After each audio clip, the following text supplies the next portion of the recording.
All right, class. First off, as always, good day. I'm glad you're here.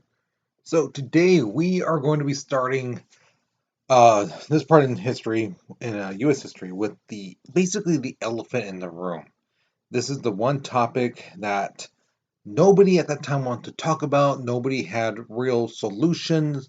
Everyone kind of just tried to make everyone happy, and that's the thing, you can't make everyone happy. And the issue was slavery. All right, so let's look at the objective. We're going to analyze how the cotton gin made things worse when the creator wanted to make things better for African Americans in slavery. He wanted to get rid of slavery, and you're going to see in a little bit why that didn't happen.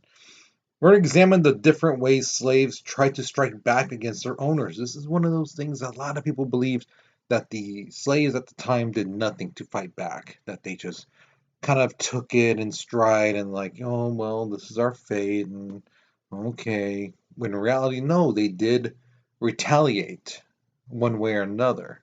Okay. And then we're going to create an argument on whether the Missouri Compromise was a good thing or a bad thing. And you're going to look at that a little bit later. But let's look at the warm up picture first. All right. So this is it. The first question asks you, what continent is basically a big hole? Now, here's the thing. This is why I teach the class first and then make these videos, because I learn from you guys in class what questions I should answer beforehand. And it seems to be that a lot of you guys, I'm not saying you personally, but your classmates in your generation does not know the continents very well. Okay, so we have um, North America, South America, Europe, Africa, Asia, North America, South America, um, Africa, Asia, Europe, Australia, and Antarctica. So there's seven continents. Those are all seven. Which one do you think is that big hole? Okay, so if you have trouble, I would suggest you ask someone in your family to help you. Okay, or even look at Google, help you out. Okay. The next question asks you, what do you think this artist is trying to say about America and Europe? Okay, so again, if you don't know the continents, I would either ask somebody or um, or look it on Google, on the Google Maps, look at the world map, and it'll tell you which continent is which. Okay, so answer those questions, write your response, okay, because we're moving on in three, two, one. All right. So the northern cities, they basically started to expand. They really started to grow. Again, from last week, you should remember that factories were a big thing. And with jobs comes immigrants, people who need jobs, people who want jobs. So they start crowding into the cities, and the whole northern area starts to grow and boom, and they need agricultural help, not just the material needed for to make stuff from the factories, but we're also talking about food. The North, they don't have many farms and things like that, so they need crops, they need food, and this is where the South predominantly comes in, is that they can grow crops very well down there. The soil is just amazing at the temperature and things like that. So in the South, they have very few cities. They really don't have like New York and Philadelphia and things like that. It's rare, and they're scattered. They're not really like a lot of big cities in the South. And there's even fewer factories, industries, because you have to remember they see the land as money maker. So if you have a factory that's taking up all this land, a huge chunk of land, they don't see that as, oh, this factory is making us money and things like that. They see it as that factory is on some land, and that's where we could grow cotton or tobacco or whatever for years to come. And that factory is sitting on top of that land, so it's wasted land. So that's where a lot of people back then viewed. the ground they walked on as a moneymaker. Okay, now there were some cash crops, crops that made them a lot of money. Tobacco, rice, sugarcane, awesome, made tons of money. But the golden crop, the crop that really, really brought in the cash, was cotton. And in the South, they still have a saying that cotton is king. Okay, now this machine you see right there, that is called the cotton gin. Okay, because back in the day, slaves would have to take the cotton once they plucked it. They would have to tear it up and take the seeds out, the little bits of, you know, uh, uh, leaves and little things of wood, things like that. They would take it all out.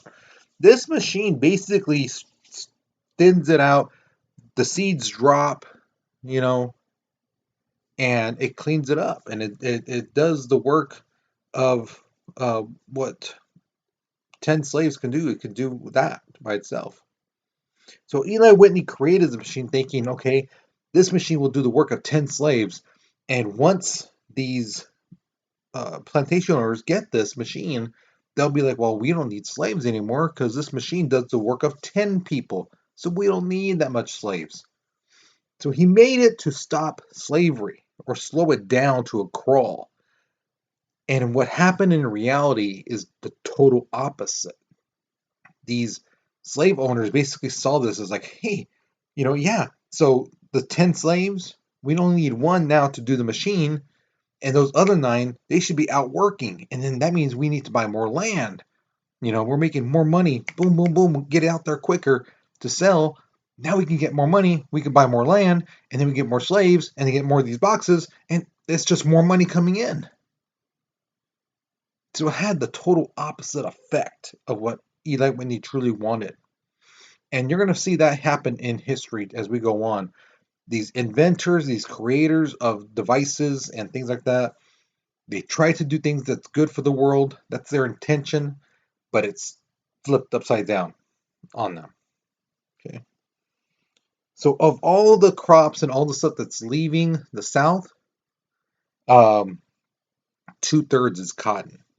So for every like 3 things that are being sent out, two of that stuff is cotton. Cotton is demanded around the world, and they want it, and the South is ready to sell it. So here's your first question. Why do you think cotton was so important back then?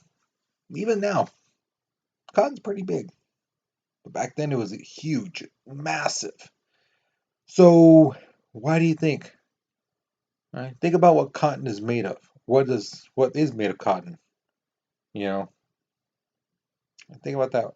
Because back in the day, they would have like wool from like sheeps and things like that. And wool is pretty itchy. Yeah, it is warm, but it's kind of itchy. So, what do you think? Again, think about what's made and why would that be important? Okay, so write your response, pause the video because we're moving on in 3, 2, 1. All right, so here's the thing. Because of all this, the slaves were brought in at a record pace. Before the slaves were taken from Africa, they would go down over to, South America, then go to like the Dominican Republic, Cuba, things like that, and then to the U.S. Now they're like, forget, you know, uh, Brazil, forget, Dominican Republic, forget Cuba. The Americans, they want them. They'll pay high dollar for them. So bring them into America. From like the 1600s to the 1820s, there was about 1.5 million slaves in our country. All right, so like 200 years worth of time, and we got 1.5 million. In 30 years' time, just 30 years compared to 200, the number doubled, over doubled to 3.2 million. They added 1.7 million slaves in 30 years. What took 200 years, they did in 30 and beat that number. So that just shows you how much they were bringing in slaves, like left and right and things like that. It got to the point where every state, if you put them all together, you know, Mississippi, Georgia, um, Tennessee, Alabama, things like that. You brought all those southern states together. There was the total population was 37% slaves. So for every, three people, one of them was a slave at least. Maybe two. Yeah, depending on the group you were looking at. And the thing is, a lot of slaves were used. Now, were they all used in the field? No, no, not all. Some were used as house servants, being cooks, maids, things like that. Some were even taught a trade, you know, stuff that they wouldn't have to use other people for. So things like, putting a shoe on a horse, you know, things like that. They would have them do that. They would teach them that. But that's about it. Because you're going to find out in a second, to teach an African American back then was a no-no. So here are some of the laws that were created to against African Americans and against slaves. First, number one thing, all slaves could not own property. Even the rags they wore, even the shirt, the pants, underwear, whatever, as dirty as it was, as torn up as it was, that was not even theirs. By law in the South, that didn't belong to them because they couldn't own anything. You know. The next one is they couldn't leave their master's premise, which means the area around them, without their strict permission.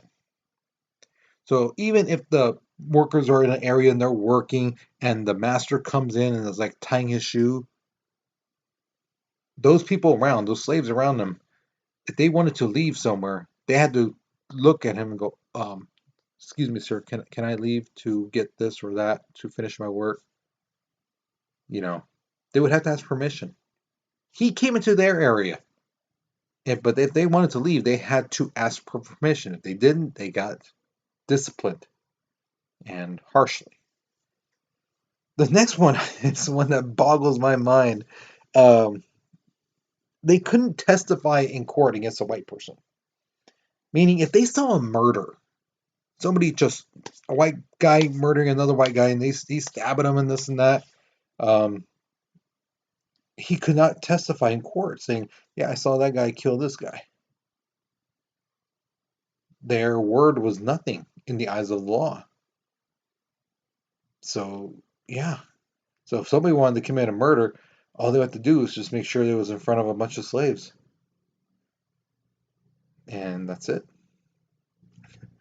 The next one just makes me go, wow, are you serious? Is that they were forbidden to read and write. They couldn't even do that. They weren't allowed to. Now, did some slave owners teach them to read and write? Yes. There have been cases where the slave owners, whether it's the wife or kids or husband, even the husband themselves, the owner themselves, if they felt that, hey, this is just wrong. You can't treat people like this. You gotta at least they should at least know how to read and write. That's like the basic of things. So they did teach them. Did they get in trouble? Absolutely. If word got out, if somebody found out, yeah, the slave owner would get in trouble, but the slave would get in more trouble. I mean, really bad trouble. Nothing compare. The white person would not. Their punishment would be nothing compared to the black person. I mean, it's total 180. Okay. One of the most famous escaped slaves was this man right here, Frederick Douglass. Guys, this guy, his writing was phenomenal, exceptional, just amazing. If you ever have a chance to read his book, you should. It's called My Bondage and My Freedom. Okay. His book did not do it. It did do okay here in the United States. Not in the South. In the North, it did okay. But where it really made money was in Britain and in Europe. All over Europe, especially Britain. Britain was like amazed at this book because in the book he talked about what happens when the slaves get up in the morning, how their daily lives were, how long they worked, what happened to families, the rights that the slave owners had over the slaves, what lack of freedom they had, and people were around Europe were like, oh my God, this is happening. Oh my God, we heard stuff, but we didn't think this is true. Oh my God, this is horrible. You don't treat people this way. So people got a better look at how African Americans are treated. And even Frederick Douglass, who, he made money off his book, he was able to buy his freedom. He basically told his former owner, how much is it to just let me go? And the guy's like, oh, well, $5,000. Can I get that in writing? Like, you want $5,000? Yeah, here you go. Right. Give me $5,000 and you're free. Boom. There you go. Thank you for the paper. I am free. Adios.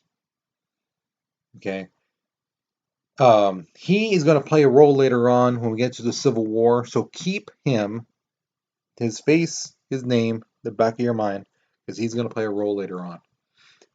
Now, one of the things I hear a lot of students say throughout my years of teaching is, well, if I was a slave, I would have done this, I would have done that, I would have been just laying back like them and, taking whatever, that the slave owners did. I would do this, I would do that.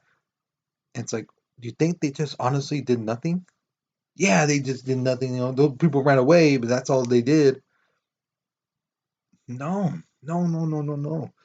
The slaves actually did some stuff against their slave owner and not always run away.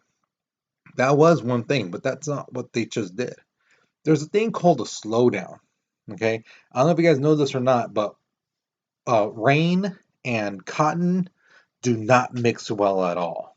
You're not supposed to let the rains come in when cotton seasons, especially time when it's time to pluck it and harvest the cotton. You're not supposed to let it rain. If the rains are coming, you're supposed to get that cotton out. What the slaves would do is they know, oh wow, the rains are coming. Oh, let's get this cotton.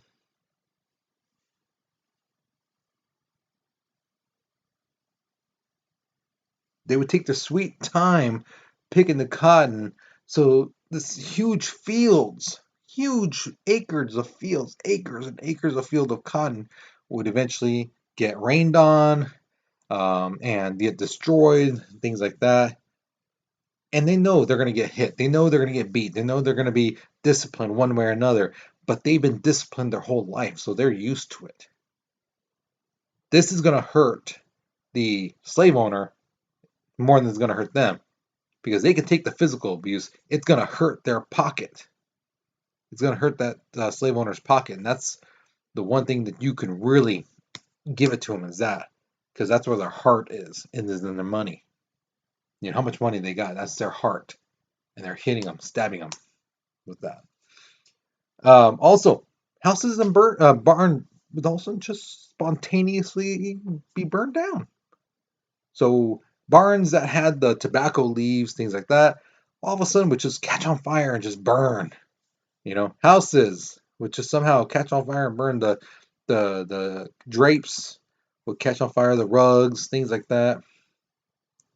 Now, some slaves who ran away, sometimes they actually went after their slave owners before they ran away. They would try to kill them. Some of them did kill them. Some attempted to. Um, but some used violence before they ran away, and some used violence to get away. Okay, so the whole notion of, oh, they just laid back and did nothing, that's totally false. All right. Now, of all the free slaves, about 200,000 of them lived in the North, and they organized churches, they had jobs, and they earned money. They had a life. What they also did too is give some of that money to help out free slaves. So the Underground Railroad, they would give them money. Hey, if you need to pay off somebody to turn the other way, not pay off the cops, or you need to buy clothing to get these slaves out, be in disguise. Here's some money for that. Okay. All right, so here's your next question. Why would it be important for the slave owners to make sure that the slaves couldn't read or write? What's so important that they had to make sure that the slaves couldn't read or write? Why is that so crucial? Why couldn't they just give them that basic knowledge of reading and writing? So you tell me, what do you think? Okay, so pause the video, write your responses, but we're moving on in 3, 2, 1. All right, so because of the Louisiana Purchase, we got a big old chunk of land now right in the middle of the U.S., and this has now caused a rift between the people and the politicians. Is that land going to be free or slave? Okay. Now, in 1820, Maine basically said, hey, we want to join the U.S., but we don't want to be slave. We want to be a free state because we're against slavery. This upset the southern states because now they're like, well, now the free states have more senators, they have more congressmen, and they're now going to make laws that are going to make slavery illegal. And no, we don't like that. We don't like that.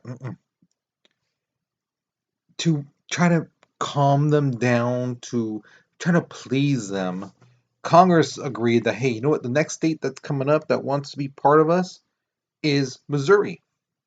Okay. So we'll let them come in and they can choose whether to be free or slave. We'll let the state decide. Well, what happened was a lot of southern states, basically, the people would look around going, hey, you have like 5 sons. Won't you send 3 of them to Missouri? And then when they get there, set up residence and then vote, I want a slave state. Excuse me. And that's what they did. Hey, how many kids you got? 4, 5, whatever. Go there. Hey, you don't have a home here in this state, but go to Missouri and vote for slavery. You know, so they basically packed Missouri with slavery, and you're going to see later on the northern states are going to catch on to this and do this too. So in 1821, Missouri is admitted as a slave state. Okay. Now, this guy right here, this is Illinois Senator Jesse B. Thomas. And to try to, again, please both sides, he suggested that the 3630 parallel line, that the slavery should be basically allowed to be slave forever under that line. He's like, down here, it should be all slaves, slave area. And above, they choose. And this would basically try to even out between the equal number of free states and slave states. Again, like I told you at the very beginning, it's impossible to make everyone happy in a case like this. To make everyone happy in like, well, I want pepperoni pizza and I want pineapple, you can please both sides. You can order the 2 pizzas. That's fine. But when it comes to human rights and whether people should be free or slave, you can't please both sides. You can't say, yes, they're free and yes, they're slave. You're not going to be able to satisfy both sides. Because especially in a country, because you got laws and things like that. And you're going to have people saying these should be free, and then you have people on the other side saying they should be slaves. Okay. So the 3630 parallel line is right here in the middle. If you look at this map, right there. So basically saying this, where this line is, I don't know if you can see my mouse cursor. All this area where my mouse line is, everything below should be slave. Even this yellow area, all these are slave states. They're saying all this territory should be slave all the way over here. Okay, from this line down. Okay, that's what he's saying. Now, going to question number 3. Go back. I'm going to go back to the map for a second, or even you can go back. Yeah, let's just leave it like that. You go back, look at that map, and do you think that the southern states would be happy, okay, with the northern states having more land, or do you think that they would start complaining? Because at the time, if you look back at the map, which I'll do for you right now.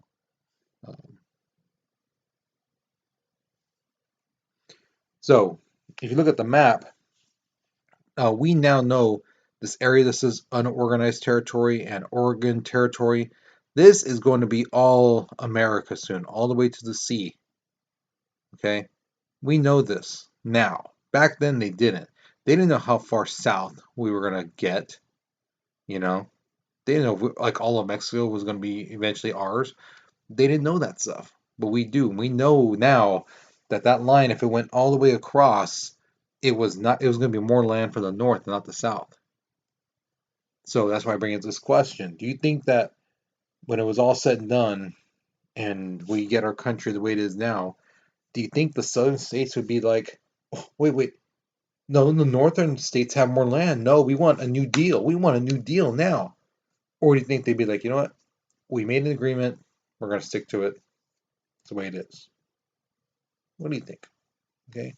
So write your response, pause the video, okay, because we're moving on in 3, 2, 1.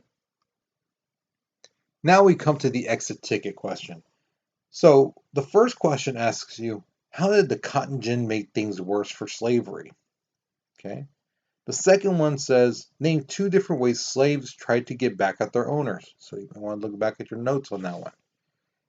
And the last one says, let me move this little video thing up. Create an argument on whether the Missouri Compromise was a good thing or a bad thing. So that 3630 parallel line that we just talked about right now, do you think that was a smart thing to do or a dumb thing to do? And why? Why do you think it was smart or dumb? Okay. So once you're finished answering one of these questions, you are done with this lesson. You guys, awesome. Good job. I'm proud of you guys. You guys, you take care, you be safe, and I'll see you later. Okay.